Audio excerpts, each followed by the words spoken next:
Alhamdulillahi Rabbil Alamin. Wabihi nasta'in. Ashhadu an la ilaha illallah wahdahu la sharika lah. Wa ashhadu anna Muhammadan abduhu wa rasuluh.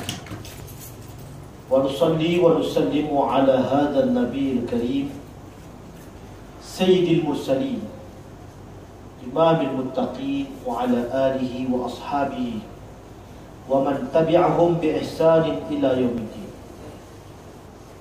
Rabbi shrah li sadri wa yassir li amri wahlul 'uqdatam min lisani yafqahu qawli. Subhanaka la 'ilma lana illa ma 'allamtana innaka antal 'alimul hakim. Alhamdulillah summa alhamdulillah. A'udzu billahi minasy syaithanir rajim. Ya ayyuhalladzina amanu kutiba alaikumus shiyam kama kutiba alal ladzina min qablikum la'allakum tattaqun. Wahai segala mereka yang beriman, difardukan ke atas kamu puasa sebagaimana difardukan ke atas umat yang terdahulu. Mudah-mudahan pasti kamu akan menjadi orang-orang yang bertakwa di sisi Allah Subhanahu wa taala. Ayat inilah yang dibaca di mana-mana sahaja berkaitan dengan puasa di bulan Ramadan Al-Mubarak,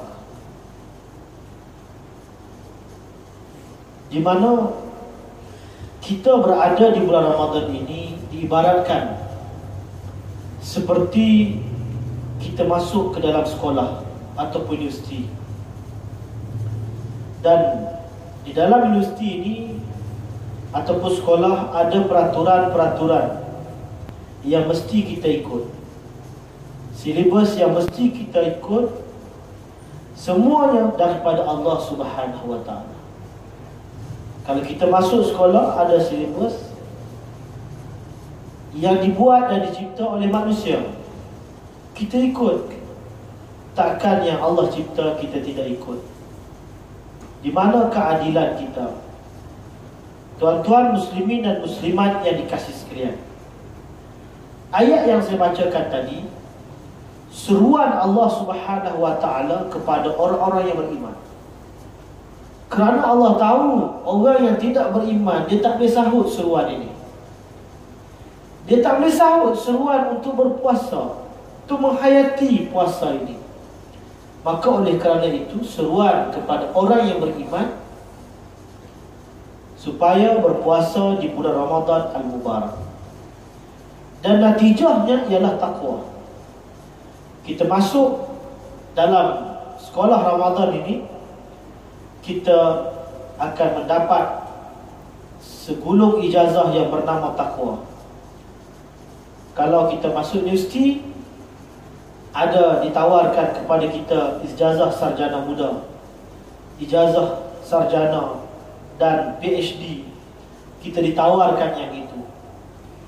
Untuk Ramadan, tawaran ialah takwa. Takwa ini ialah golongan yang VIP di hari akhirat kelak. Inna akramakum indallahi atqakum. Sesungguhnya mereka yang paling VIP di hari akhirat kelak ialah mereka yang lebih takwa mereka.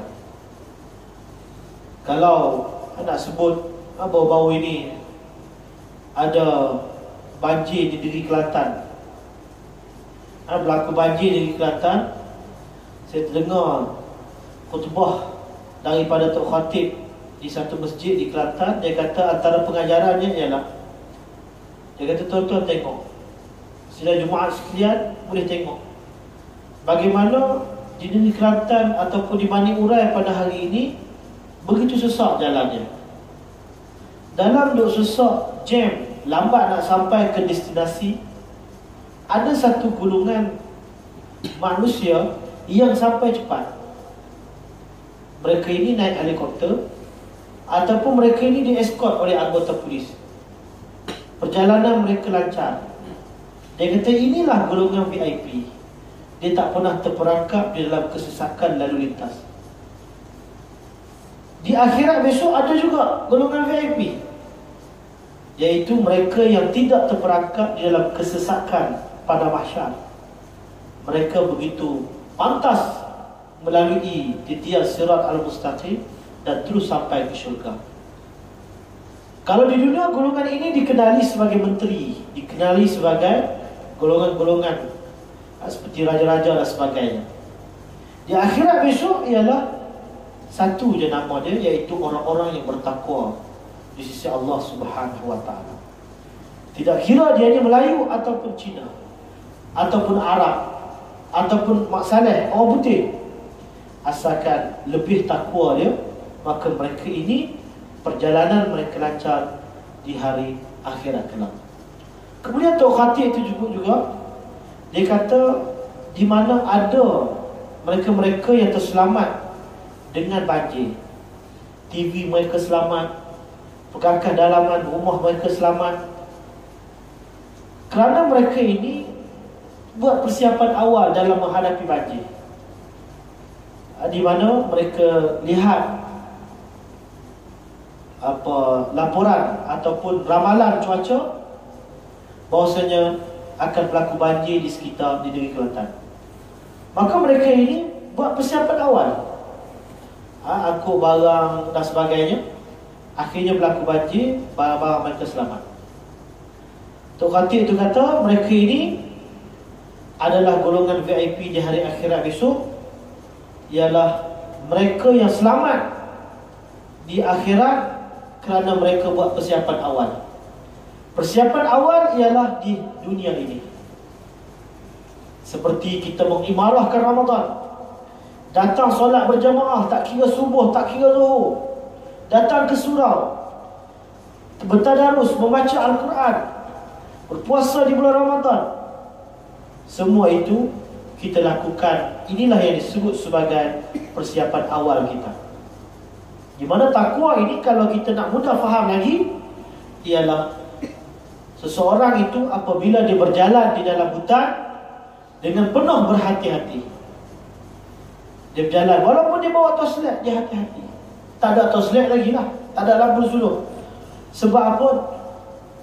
Sebab di depan tu ada duri dalam hutan, depan tu ada lubang, depan tu ada lompak, ada gaul. Jadi dia berjalan dalam hutan dengan penuh hati-hati. Mereka inilah yang disebut sebagai orang-orang yang bertakwa. Mereka berjalan di atas dunia ini dengan penuh berhati-hati. Aku berniaga ni ikut syariat ke tak? Aku sembahyang ni betul ke tak? Aku puasa ni betul ke tak? Aku berniaga ni betul ke tak? Pekerjaan aku ini adakah halal ataupun tidak? Jadi dia sentiasa berhati-hati. Kalau setakat itu tak jadi lagi. Setakat sembahyang aku betul ke tak? Puasa aku betul ke tak? Betul tak apa yang aku lakukan ini? Maka dia kena mengikuti majlis pengajian ataupun majlis ilmu, supaya dia tahu perkara itu adalah tidak betul, perkara itu betul. Inilah orang-orang yang berhati-hati ketika mana berjalan di atas dunia yang gelap sebenarnya. Walaupun nampak cerah, tetapi sebenarnya gelap gelita, yang menyebabkan silap saja langkah, kita jatuh dalam gaul. Silap saja langkah kita, kita akan terpijak duri. Silap saja langkah kita, menyebabkan ular akan patuk kita, harimau akan gigit kita. Bila kita dengar suara harimau, macam mana kita jalan lautan, kita akan patah balik, ataupun kita panjat pokok, ataupun kita cari jalan lain. Itu orang yang berhati-hati. Itulah yang disebut sebagai takwa. Baiklah, di dalam banyak-banyak fadilat Ramadan ini, banyak ada ustaz-ustaz sebut fadilat Ramadan itu ini banyak. Allah sebut lagi tentang kelebihan malam itu Qadar. Di dalam hadis-hadis Nabi SAW, ada satu hadis dan juga beberapa hadis yang lain yang menyentuh tentang puasa mereka ini tidak diterima oleh Allah SWT. Minta jawab. Ada orang yang sembahyang dia tak diterima. Ada yang melakukan amal kebajikan dia tak diterima. Puasa apa macam tu? Sebab apa? Dia gagal memahami arti puasa yang sebenarnya. kamin sha'imin laysa lahu min shawmihi illa al-ju' wal 'atash, atau kama qala Rasulullah sallallahu alaihi wasallam. Berapa ramai orang yang berpuasa tetapi dia tidak dapat apa daripada puasanya, melainkan lapar dan dahaga sahaja. Mudah-mudahan kita bukan tergolong dari kalangan itu. Ramai puasa tapi dia tak dapat apa daripada puasa. Habis apa yang dia dapat? Lapar, dahaga. Tak percaya cuba tanya dia, lapar tak? Lapar. Cuba tanya dia, dahaga? Dahaga. Akhirat besok tengok tak ada pun ganjaran dia. Orang-orang ini adalah orang-orang yang rugi dan tak dapat mencapai darjat yang disebut sebagai takwa, ataupun tak dapat nak menggenggam segulung ijazah yang bernama takwa walaupun dia masuk universiti. Tuan-tuan, muslimin dan muslimat dikasih sekalian, sebagai contoh, kita didik anak-anak kita, kita sebagai cikgu, kita didik anak murid kita.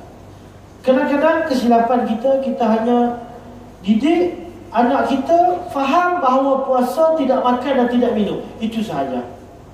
Bukan kita lah, mungkin orang lain. Contohnya, bangun pagi-pagi, anak kita buka tudung saji. Kita kata, "Man, mana boleh makan? Ni bulan Ramadan, siang hari." Anak kita faham bulan Ramadan, siang hari tak boleh makan. Kemudian dia buka peti air, dia nak minum. Kita kata, "Mak, tak boleh minum. Sekarang bulan Ramadan, siang hari tak boleh minum." Kemudian dia faham tak boleh minum. Biar pergi dahaga pun sampai waktu maghrib. Kemudian bila tiba waktu petang, dia tonton VCD yang ataupun DVD. CD yang dia beli iaitu cerita baik, cerita Korea kita kata. Ayah dia tengok, "Mak, ini cerita apa?" "Cerita Korea. Lagi best pada cerita Korea yang semalamnya. Lagi seksi daripada semalamnya." Ayah dia pun kata, "Oh, bagus tu. Mana? Mak tak ajak sekali ke?" Mak dalam bilik, pergi ajak dia sekali. Sementara nak tunggu buka puasa ni, ajak dia tengok sekali. Kalau dia tahu orang tengok seorang ni, dia marah.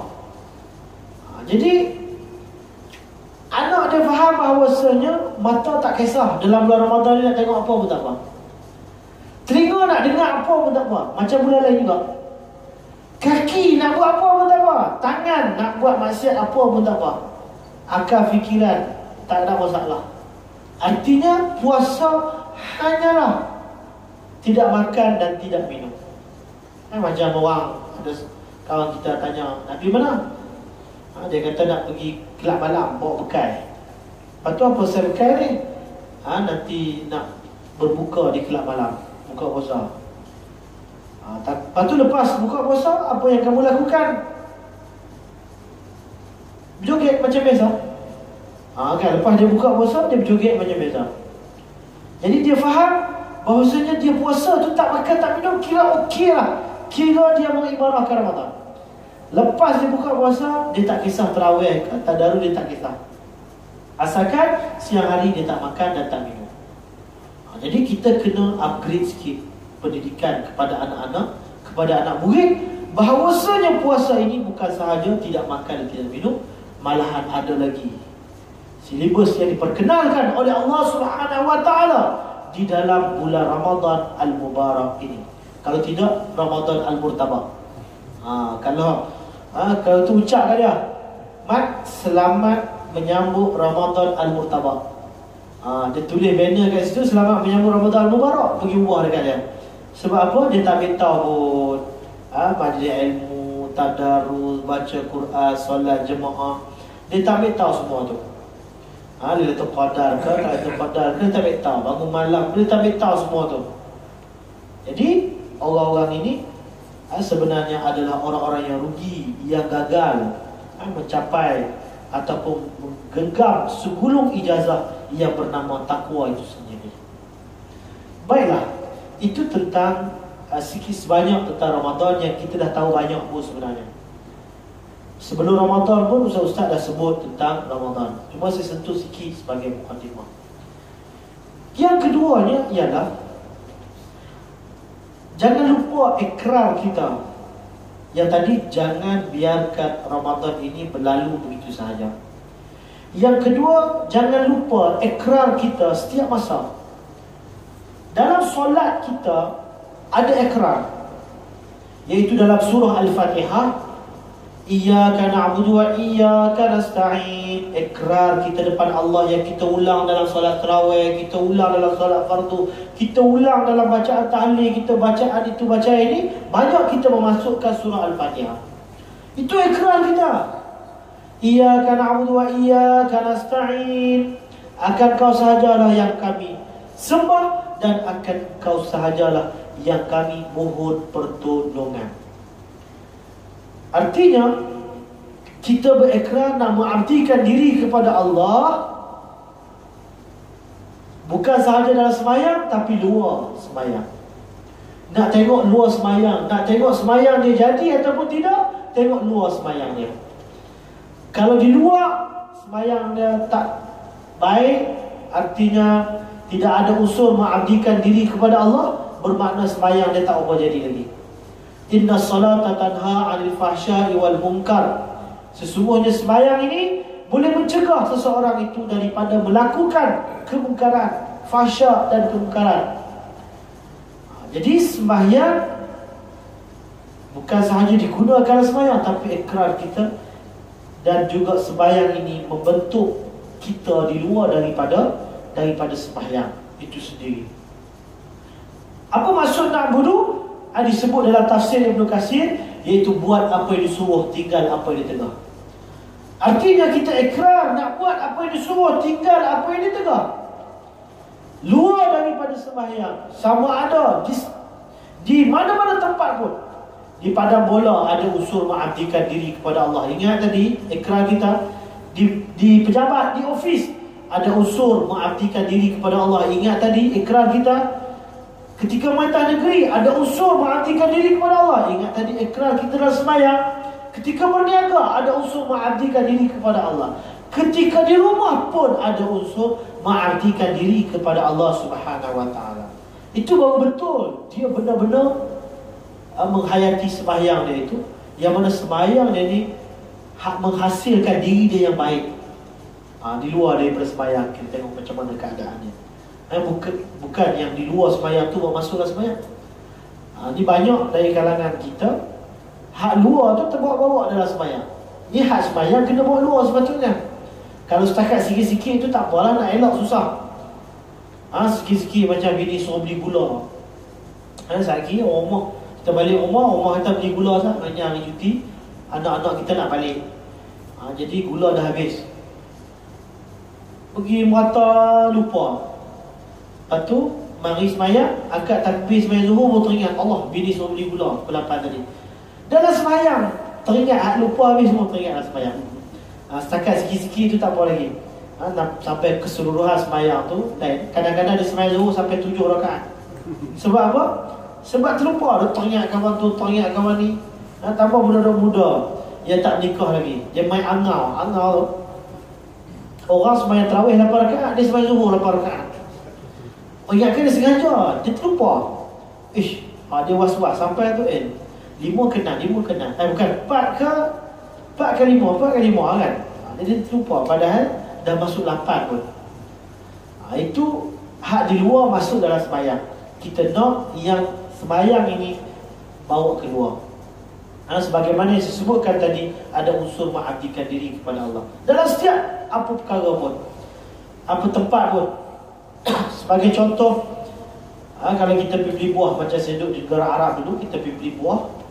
Orang Arab yang berniaga buah, banyaknya yang susah. Tekanan hidup menyebabkan dia menipu. Gitu. Contohnya, saya kata saya minta sekilo buah tersebut. Saya nak bubuh dalam plastik, dia tak bagi. Dia sendiri yang bubuh dalam plastik. Saya balik tengok, sebahagian buah tersebut buruk, sebahagian je elok. Rupanya disusun atas tu buah hak elok, hak bawah tu tak elok. Jadi saya pergi jumpa dia, Tuan semayang dah zuhur tadi semayang, subuh tadi semayang. Sagi asal dah semayang lah. Apa tanya soalan macam tu kan. Dia pun marah kita. Tengoklah orang pakai jubah ni, orang Arab niaga buah dia pakai jubah, tak pakai kopiah. Pakai pelekat tak pakai. Macam tu. Jadi saya kata tuan telah pun berbohong dengan Allah Subhanahu Taala. Dia kata apa bukti dia bohong Allah Taala? Tadi tuan berniaga, tuan menipu. Ada usul qarar. Allah Taala larang berniaga, ada penipuan. Jadi tadi tuan dah janji dengan Allah Taala nak mengabdikan diri kepada Allah setiap tempat di mana sahaja. Tapi bila waktu berniaga, tidak ada unsur mengabdikan diri kepada Allah Subhanahu Wa Taala. Maka tuan telah menipu Allah. Berapa ribu kali dah tuan menipu? Oh, dah beribu kali dah. Memang dia lama dah menipu ni, 20 tahun dah. Jadi segeralah bertaubat kepada Allah Subhanahu Wa Taala. Itu dalam bab niaga, dalam bab merintah, dalam bab kita menguruskan syarikat perniagaan kita, sekolah kita menguruskan, kita sebagai kursa, kita sebagai pengetua, kita sebagai cikgu.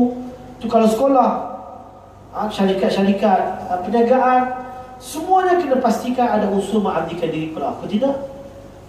Kita sembahyang tadi macam mana? Kalau kawan-kawan kita menipu kita, Mat, aku nak hutang dengan 100, minggu depan aku bayar. Setahun tak bayar. Lepas tu dia main pula, nak hutang, Mat, nak hutang RM200, nak bayar yuran anak 3 hari aku bayar. 3 hari pun, tahun lepas aku tak bayar ni.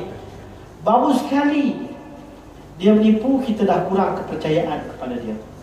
Tapi Allah SWT tidak. Allah Ta'ala Maha Pengampun, Maha Penerima Taubat, Maha Pemurah. Segeralah kembali bertaubat kepada Allah Subhanahu Wa Ta'ala dengan kita menegur sahabat-sahabat dan kawan-kawan kita. Ayat selepas iyyaka na'budu, ayat wa iyyaka nasta'in.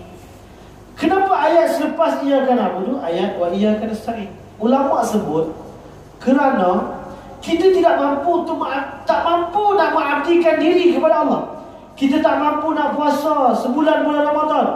Kita tak mampu nak solat fardu. Kita tak mampu nak solat tarawih. Kita tak mampu solat sunat. Kita tak mampu nak bayar zakat. Kita tak mampu nak bersedekah. Kita tak mampu nak buat amal kebajikan, amal soleh. Kita tak mampu nak jadi baik, melainkan dengan mendapat pertolongan daripada Allah Subhanahu Wa Taala. Sebab tu ulama sebut selepas iyyaka na'budu ada ayat wa iyyaka nasta'in. Ni bukan senang nak lawan dengan syaitan. Innamas syaitan yajri fi majrad dam. Sesungguhnya syaitan berlegar di setiap saluran darah manusia. Setiap saluran darah manusia syaitan. Kan dulu sebelum Ramadan kita kata Allah tahu nak lawan dengan syaitan ni. Ni Ramadan ni baru kita tahu sebenarnya jahat lagi syaitan kita ke nafsu kita. Nafsu kita ke syaitan. Jadi bukan senang, melainkan kita mendapat pertolongan daripada Allah Subhanahu Wa Taala.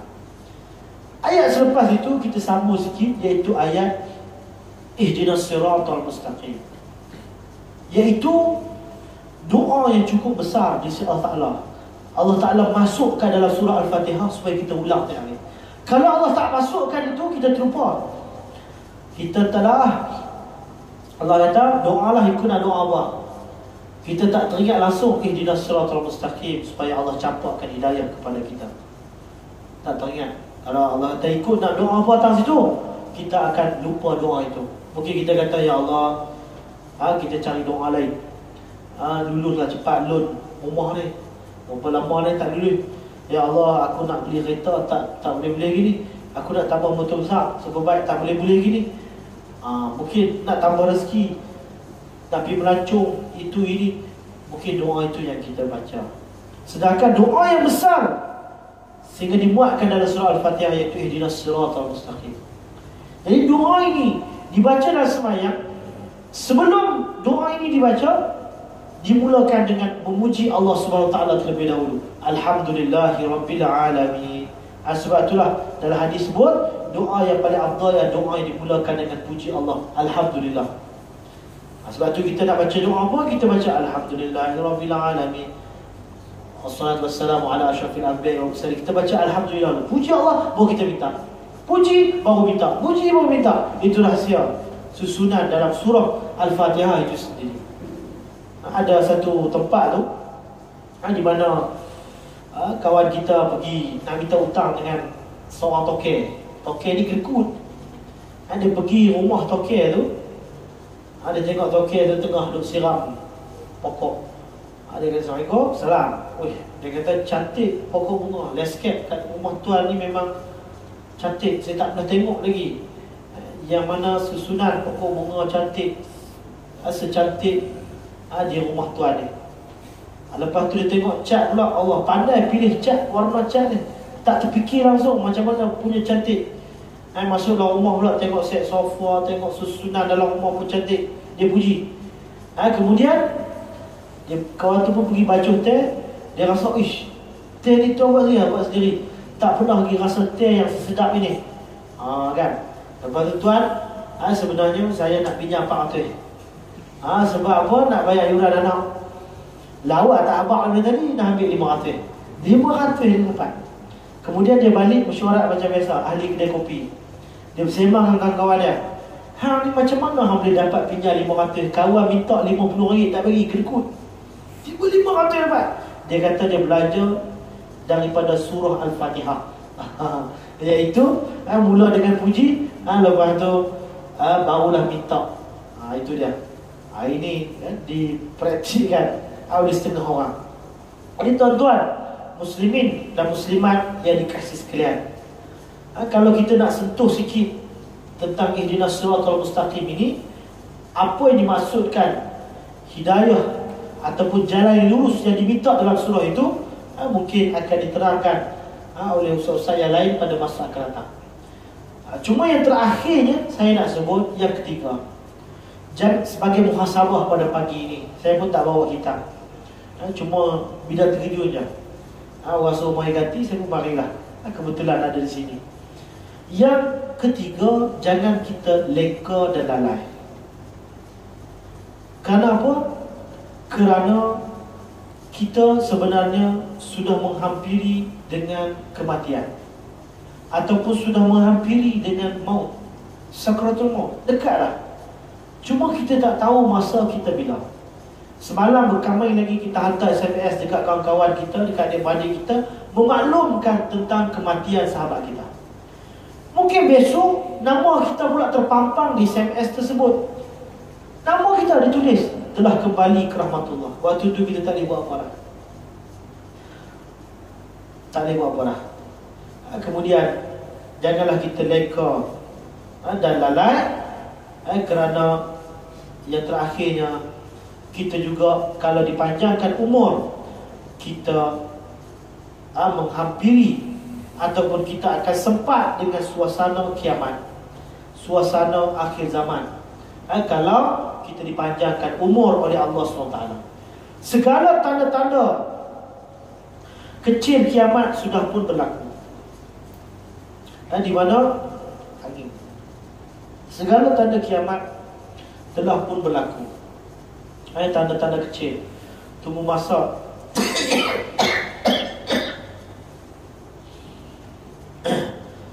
tunggu masa sahaja.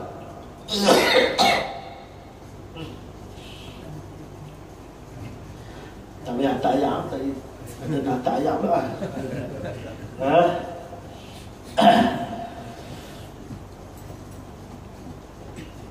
Kalau dia mari angin tu, angin. Tanda akhir zaman.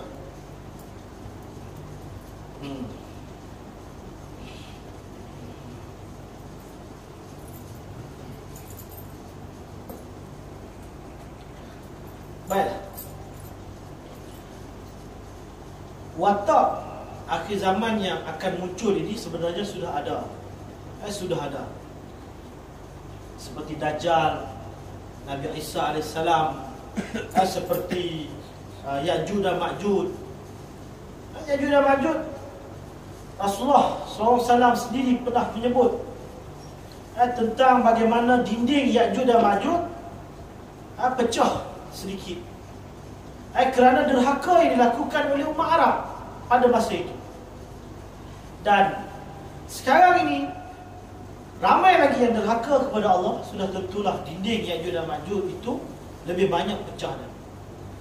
Dan Kalau kita lihat di dalam Al-Quranul Karim yang menyentuh tentang Ya'juj dan Ma'juj ini, yang membina tembok Ya'juj dan Ma'juj, yang memenjarakan Ya'juj dan Ma'juj ini ialah Zulkarnain.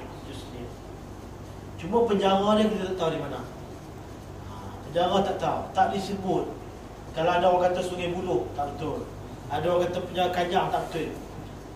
Kan ada orang kampung Sembang tu selalu Sembang besar. Tak ada. Sebab tak ada disebut di mana, wallahu a'lam. Di kawasan pergunungan mana kita tak tahu. Tapi ada, dia tunggu masa nak keluar. Saya nak bagi tahu contoh yang mana memang benar-benar kita sudah menghampiri kiamat. Ialah dialog Dajjal dengan Tamim Ad-Dari. Yang ni memang nampak memang benar-benar kita berada di penghujung umur dunia sekarang ini. Iaitu Tamim Ad-Dari, seorang sahabat Nabi SAW. Pada masa itu dia tak masuk Islam lagi. Dia pergi berlayar di lautan. Dia terdampar di satu pulau. Di pulau itulah dia melihat Dajjal. Dan Dajjal tu mengaku, akulah Al-Masihud Dajjal. Biasa orang kampung sebut DJ. DJ itu Dajjal lah. Ataupun Dajjal itu orang belah utara. Saya dengar kawan saya telefon. Lepas tu dia kata kat kawan dia, DJ hang. Dia kata macam tu. Saya kata tak baik, jangan dia kata DJ kawan. DJ tu dia tahu Dajjal kan? Dia kata tak, ni DJ kampung, bukan Dajjal tu. Ada juga DJ kampung. Dia ambil sabda Nabi yang pernah tak tahu. Bukan maksud Dajjal yang di pulau tu. Sekarang ini Dajjal sudah ada di pulau itu. Sebab pada zaman Nabi, setelah Tamim Ad-Dari berdialog dengan Dajjal, Tamim Ad-Dari balik berjumpa dengan Nabi SAW. Berjumpa dengan Nabi, Nabi kata, ya benar, itulah Al-Masihud Dajjal. Nabi mengakui itu adalah Dajjal yang akan muncul akhir zaman. Antara dialog dia, hadis ni panjang, saya ringkaskan. Antara dialog dengan Dajjal, Dajjal menyebut tentang Tasik Tabariyah. Di Dajjal sebut pada masa itu Tasik Tabariyah yang akan kering, di mana Dajjal telah mengisyaratkan bahawa akhir zaman nanti, nak tahu akhir zaman ialah Tasik Tabariyah kering. Maksudnya masa itu Dajjal pun keluar dan sebagainya. Tasik Tabariyah itu berada di mana? Saya pun cari dalam Google. Rupanya ada di Palestin. Yang dimaksudkan itu ada di Palestin, yang dikuasai oleh puak-puak Israel pada hari ini dan Yahudi. Memang benar pada tahun 2000, kalau kita lihat laman web di sebelah Israel dan juga di negara Arab, memang melaporkan Tasik Tabariyah mulai surut dengan begitu cepat sekali. Bermula pada tahun 2000 sampai sekarang, dia surut. Air dia banyak, dia kau surut, sehingga menggusarkan Israel. Mereka terpaksa mencari saintis yang boleh mencipta satu teknologi yang boleh menyebabkan tasik itu tidak kering. Jadi ini hakikat pada hari ini. Memang kita lihat berdasarkan apa yang berlaku ini, memang kita sudah menghampiri dengan dunia akhir zaman, ataupun menghampiri dengan kemunculan watak-watak akhir zaman ini. Bila muncul Dajjal, kita cukup takut, kita tak mau jadi kumpulannya. Semua kalau ditanya, orang yang berada di kelab malam, di padang bola, yang berfoya-foya, tak pernah main surau, semua kalau tanya nak jadi kumpulan Dajjal, tak mau. Dia tak mau. Tapi bukan senang nak jawab macam tu je. Bila Dajjal mari, automatik dia akan ikut Dajjal, kalau dia tidak ada persiapan iman daripada sekarang. Dia boleh cakap kalau tanya tak mau ikut, tapi bila Dajjal mari, dia ikut. Kenapa? Kerana dia tidak ada persiapan iman pada hari ini. Pada masa inilah kita kena buat persiapan. Sebab tu saya sebut, bukan masa lagi kita nak melengkau, kita nak lalai, kerana kemunculan natang itu sudah pun dekat, iaitu Dajjal. Dan pulau tu di mana kita tak tahu. Jangan ada siapa buat spekulasi pula. Pulau tu ialah Pulau Pangkor. Pulau tu ialah Pulau Langkawi. Pakai takbir sudah Pulau Langkawi. Kan? Terjejaslah pelancongan ataupun di Pulau Langkawi itu. Kalau ikut ada seorang Tok Syekh Arab tu, dia beritahu kat guru saya. Guru saya kata kemungkinan yang dimasukkan pulau itu ialah berada di Yaman. di pulau. Sebab ada satu pulau di Yaman tu, tak ada siapa boleh mendekati pulau itu. Wallahu a'lam bissawab. Kita tak tahu secara tepatnya di mana yang kata adanya Dajjal yang akan mengelilingi semua tempat di seluruh dunia. Dia tak dapat nak masuk Mekah dan Madinah sahaja. Mekah Madinah saja tak dapat masuk. Bila nak masuk, bergegar Mekah Madinah menyebabkan orang munafik ambil lari keluar. Jadi bila keluarnya Dajjal, Nabi kata kena lari. Jangan dekat dengan dia. Sebab apa? Sebab dia sihir dia kuat. Dia boleh menghidupkan mak ayah yang telah mati dan boleh menghasut kita pula. Supaya kita percaya cakap mak ayah bahawasanya ini adalah Tuhan yang sebenar, iaitu Dajjal. Sebab tu bila ada Dajjal, kita kena lari jauh. Walaupun dia tok guru kayu ataupun dia tok guru silat, walaupun dia tok bomo satu Malaysia, atau apa pun kuat macam mana pun, janganlah, kerana Dajjal tu ada kekuatannya. Apa yang sebab itulah Nabi ulang dalam sembahyang dia waktu sebelum bagi salam, antara doanya ialah Allahumma inni a'udzubika min fitnatil masiihid dajjal. Atau antara doa sebelum Nabi bagi salam, ya Allah ya Tuhanku, aku berlindung denganmu daripada fitnah Dajjal. Tu Nabi memang tak sempat dengan Dajjal, Nabi tahu lah. Tapi Nabi doa tu sebab apa? Sebab nak ajar umat dia. Kerana Nabi tahu umat dia ada yang sempat dengan kemunculan Dajjal. Sebab tu kita bimbang. Macam kita, orang tanyalah, esok mati besok nak jawab apa? Di alam barzakh. Tak ada masalah, dah tahulah soalan. Siapa Tuhan kamu? Saya jawablah Allah. Siapa Nabi kamu? Saya jawablah Muhammad Rasulullah. Bukan boleh main hafal-hafal macam tu. Kalau boleh main hafal macam tu, senanglah. Jadi tuan-tuan, begitulah juga dengan kemunculan Dajjal nanti. Antara watak akhir zaman juga ialah Nabi Isa AS. Dia akan turun daripada langit. Sekarang dah ada. Dulu Nabi Isa dikejar oleh Bani Israel. Allah Ta'ala angkat Nabi Isa naik ke langit. Dan akhir zaman dia akan turun. Dia turun membawa syariat Nabi Muhammad SAW. Sebab tu disebut Nabi akhir zaman ialah Nabi Muhammad. Sebab apa? Mana Nabi pun yang akan turun, ialah satu Nabi, iaitu Nabi Isa yang akan turun, tapi dia akan membawa syariat Nabi Muhammad SAW. Jadi Nabi Muhammad adalah Nabi akhir zaman. Jadi tuan-tuan, Nabi Isa lah yang akan membunuh Dajjal itu sendiri. Jadi apa yang saya nak tekankan di sini ialah mantapkanlah persiapan kita untuk berhadapan dengan suasana itu. Kalau kita panjang umur, kita sempat dengan suasana itu. Kalau kita tak sempat, kita akan menghadapi alam barzakh dulu. Alam barzakh pula tak tahu berapa lama pula. 100 tahun, 200 tahun, mungkin lebih lama daripada umur kita hidup atas dunia. Berana? Orang zaman Fir'aun tu. Zaman Fir'aun tu sendiri masih lagi kena seksa sampai hari ni. Berapa lama? Jadi sedangkan kalau kita lihat mereka-mereka yang melakukan maksiat, katalah sampai umur 40 tahun dia meninggal, maksiat saja dia buat. Sekarang ini dia dah 100 tahun lah kubur. Lebih lama daripada maksiat dilakukan di atas dunia, yang mana umur dia dalam barzakh dah 100 tahun dah kena seksa. Jadi sebab itulah kita kena buat persiapan ke mana pun. Sempat dengan zaman waktu kiamat ataupun tak sempat, maka kita juga akan berada di alam barzakh. Dan alam barzakh itulah yang disebut sebagai permulaan hari akhirat. Jadi cukuplah sekadar itu pada pagi yang mulia ini. Mudah-mudahan diberkati oleh Allah Subhanahu Wa Taala. Di mana pada pagi ini juga saya mari dengan sahabat saya, yang mana kami daripada Ma'had Tahfiz Al-Akhlaq Al-Islamiyah, Masjid Tinggi Bagan Serai. Jadi kita sudah pun beroperasi sejak tahun 2010 Ma'had Tahfiz ini sampai sekarang. Tapi pelajar kita tak ada ambil lebih, setakat 60 je, kerana bangunan kita yang kecil. Jadi kita mula bina sebuah bangunan. Alhamdulillah, tinggal lagi dalam 10% ke 15% lagi nak siap. Jadi dana kita dah tak ada. Jadi kita cari dana merata untuk kita siap juga, sebab kita nak menampung pelajar sehingga 200 orang untuk kemasukan baru pada sesi hujung tahun ini, untuk kita ambil. Kalau tidak, mereka tak boleh masuk lagi.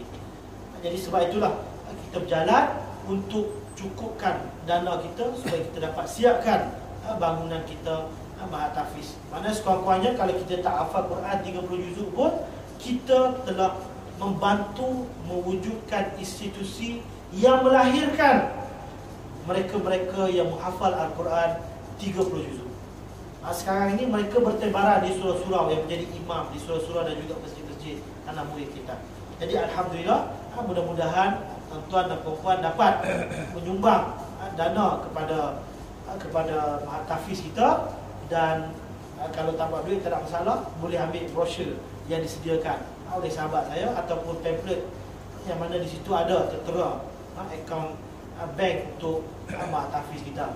Ni pagi sekarang ni, pagi ni, di mana kalau disebutlah satu hadis tu, malaikat turun dan malaikat sedang berdoa. Allahumma a'ti munfiqan khalafa, Allahumma a'ti mumsikan talafa. Ada dua malaikat. Satu malaikat berdoa, ya Allah Tuhanku, kurniakanlah kepada orang yang munfiqan, iaitu orang yang selalu infak. Orang yang infak ini dengan ganti infaknya, dengan tambah rezeki lagi. Dan satu lagi, Allahumma a'ti, kurniakanlah, berilah kepada orang-orang yang kedekut ataupun bankrupt kepada orang-orang yang sukar untuk menderma itu sendiri. Pada waktu inilah malaikat berdoa, kalau disebut di dalam satu hadis itu sendiri. Dan pada waktu ini juga Nabi pernah berdoa satu ketika dahulu, Allahumma barik li ummati fi bukurihim. Ya Allah ya Tuhanku, berkatkanlah umat aku pada waktu pagi mereka. Artinya siapa yang mengimarahkan pagi ini dengan segala amal kebajikan, maka mereka itu diberkati oleh Allah SWT, kerana ini adalah doa daripada Nabi SAW itu sendiri. Selain daripada itu juga, daripada NGO Khairul Asyabab yang membantu fakir miskin dan anak yatim, di mana anak yatim masuk sekolah tahfiz kita secara percuma tanpa apa-apa bayaran. Jadi mudah-mudahan dengan sumbangan daripada sahabat-sahabat sekalian dapat meringankan beban mereka. Aqulu qawli hadza, astaghfirullah azim li wa lakum, wa billahi taufiq hidayah. Assalamualaikum warahmatullahi wabarakatuh. Selain daripada itu, kita juga ada buka wakaf RM60, RM10 dan juga RM20. Allahu a'lam.